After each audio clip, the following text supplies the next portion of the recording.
একটা ভূমিকম্প হয়েছে, তাই না? হ্যাঁ, সকাল 10টা কত মিনিট হবে? 16। আমি তখন সেই মাত্র, আমি তো কালকেও নদিয়ায় ছিলাম, বর্ডারে চাপড়ার কাছে, আজকেও নদিয়ায়, তার আগের দিনও নদিয়ায়, তার আগের দিন 1 সপ্তাহ নদিয়ায় চলছি আমি। তো কালকে আবার আমার মুর্শিদাবাদে আছে। তো আমি বললাম জুম্মার দিন আছে, ছুটির দিন মাদ্রাসা, আমাকে ফজরের পরে শুচ্ছি, উঠিও না, 10টার সময় আমার ঘুম ভাঙবে। আমার যখন 10টা 5-10 ঘুম ভেঙেছে, আমি কিছুক্ষণ বিছনে শুয়ে থেকে যখনই উঠে বাথরুমে যাব, সেই সময় ভূমিকম্প অনুভব হয়েছে। প্রথমে আমার মাথা ঘুরে গেল, আমি মনে করলাম আমার তো প্রেশার কিচ্ছু নেই, মাথা আমার ঘুরলো কেন।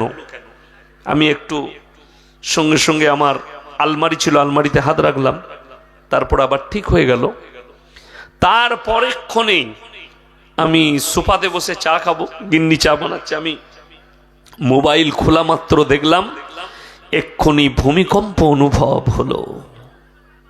বাংলাদেশ, ভারত কম্পন দেখা দিয়েছে।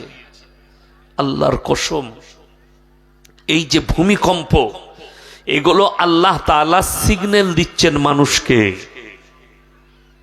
এখন আমাদের দেশের বৈজ্ঞানিকরা খুব ভালো জানে, তো কিছু কিছু বৈজ্ঞানিক বলছে প্লেটটা সরে গেছে, কি জানি কোন শালা প্লেট ভরে হলো ওই জানে, আমরা জানি না।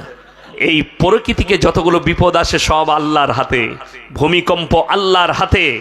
আল্লাহর কসম, সাবধান হয়ে যান।